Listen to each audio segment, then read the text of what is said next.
တော်များများပြောကြတာဗျိုင်းကအထီးမရှိဘူးပေါ့နော်အမပဲရှိရပေါ့ဗျိုင်းကအထီးမရှိဘဲနဲ့ဘယ်လိုမျိုးကလေးတွေမွေးလာလဲဆို၄ဦးတယ်အဲ့လိုမျိုးပြောတယ်လေအဲ့တော့အောင်းနဲ့ဗျိုင်းနှံတို့သည်မိုးချင်းတန်ကိုကြား၍ကိုဝန်ယူကြတယ်လို့ဆိုပါတယ်ဒါကိုဗျိုင်းကအထီးမရှိဘူးပေါ့နော်အမပဲရှိရပေါ့ဗျိုင်းကအထီးမရှိဘဲနဲ့ဘယ်လိုမျိုးကလေးတွေမွေးလာလဲဆို၄ဦးတယ်အဲ့လိုမျိုးပြောတယ်လေအဲ့တော့ဒါပေမဲ့တကယ်တော့အဲ့ဒါဟုတ်လားဆိုတော့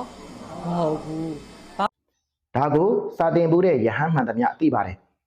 ဟုတ်လဲဆိုတော့တဲ့အဓိကအပြင်2ချက်ပေါ့နော်ပထမတစ်ချက်ကပါလဲဆိုတော့ငါတို့ကဗျိုင်းတွေကိုအလွယ်တကူတွေ့ရတယ်ကွာသူတို့နေထိုင်ချက်စားတာကိုလေအဲ့တော့သူတို့ဟိုရေကန်ဇက်ရေကန်နာအဆက်တွေမှာတို့သူတို့အုပ်လိုက်ကြီးပြန်သွားဘာညာအဲ့လိုတွေ့ရတယ်ကွာနောက်ပြီးတခါတရံမှာတချို့သောကြက်မတို့သည်ကြက်ဖားဤတွန်တန်ကိုကြားရသဖြင့်ကိုဝန်ယူရတယ်လို့ဆိုပါတယ်ဦးစင်းရဲ့အတိတယောက်တကားအိမ်မှာကြက်တညင်လေးတွေမွေးထားတာတွေ့လို့ဒီကြက်တညင်လေးတွေဘယ်ကပေါက်တာလဲလို့မေးတဲ့အခါမှာသူ့အိမ်ကရှိတဲ့ကြက်ကြီးကပေါက်တာလို့ပြောပါတယ်ကြက်ကြီးကကြက်တညင်ပေါက်သလားလို့မေးတဲ့အခါမှာသူ့အိမ်ရှိချောင်းတစ်ဖက်ကအိမ်ကကြက်တညင်ရဲ့တွန်တန်ကိုကြားလို့ဒီလိုကြက်သေးသေးလေးတွေပေါက်တာပါလို့ပြောပါတယ်ဒါဟာလက်တွေ့ပဲဖြစ်ပါတယ်ဒါပေမဲ့ငါတို့တွေက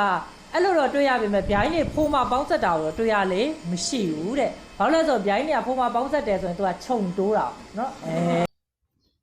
ဗျိုင်းအောင်နဲ့ဗျိုင်းနှမ်းတို့တောင်မှမိုးချင်းတန်ကြား၍ကိုဝန်ယူသေးရင်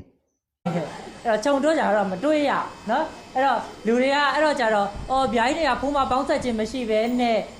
ဒီကလေးမွေးတယ်ပေါ့ဥဥတယ်ပေါ့အဲ့လိုမျိုးထင်ကြတယ်နော်မှာတချို့သောကြက်မတို့တောင်မှကြက်ဖားဤတွန်တန်ကိုကြားရ၍ကိုဝန်ယူသေးရင်ချက်ကိုလက်နဲ့သုံးသက်တာကြောင့်တောနာတာမကိုမွေးတယ်ဆိုတဲ့အချက်ဟာယုတ်တိရှိပါတယ်နော်သို့တော်လည်းပဲတခါတရံမှဖြစ်တယ်ဆိုတာကိုတော့သိထားဖို့လိုပါတယ်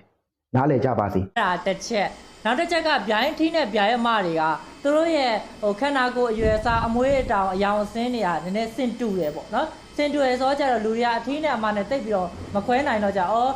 အမပဲရှိလောက်မယ်လို့အဲ့လိုထင်ကြတာပေါ့အဲ့2ချက်ကြောင့်မလို့အဲ့လိုမျိုးထင်ခဲ့ကြတာတကယ်တော့ဗျိုင်းတွေကဖိုးမပေါင်းဆက်ပြီးတော့မှမွေးတာပေါ့ sexual reproduction ပဲလုပ်တာနော်